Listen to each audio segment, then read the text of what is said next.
జమదగ్ని మహానుభావుడు మహర్షి. ఆయన ఆశ్రమం కూడా అక్కడే ఉంది. కార్తవీర్యార్జునుడు వేట కోసం వచ్చి రాత్రి అడవిలో నివసించి తెల్లవారి నదీ తీరంలో స్నానం చేసి అనుష్ఠానం చేసుకుందామని వెళ్ళేసరికి జమదగ్ని మహర్షి కనబడ్డాడు. కనబడగానే మహర్షికి నమస్కారం చేసినాడు. మహారాజా, మీరు రాత్రి సమయంలో ఇక్కడ ఉండడం ఏమిటి అన్నారు. ఏం లేదయ్యా, వేట కోసం వచ్చి సమయమంతా రాత్రి అయిపోయింది కాబట్టి ఇక్కడే ఉండిపోయినాం.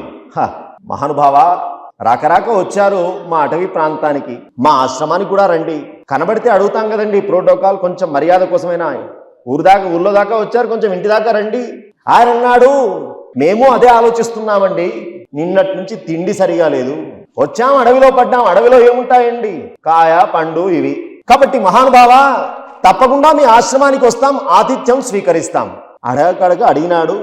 ఇప్పుడు అందరు మొత్తం బెటాలియన్తో సహా మహారాజు గారు రాబోతున్నారు ఆతిథ్యానికి. ఏం చేయాలి?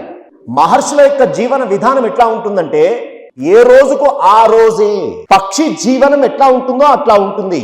పక్షి తెల్లవారి లేవగానే వెళ్తుంది, ఆహారం తెచ్చుకుంటుంది, తింటుంది, మళ్ళీ తెల్లవారి వెళ్తుంది, మళ్ళీ ఆహారమే. రోజుది రోజు ఎక్కువ ఉంటుంది పక్షిది. మునుల యొక్క జీవన విధానం కూడా అలాగే ఉంటుంది. అలా ఉండాలి. నిలువ ఉంచుకోరు సన్యాసులు కానీ మునులు కానీ.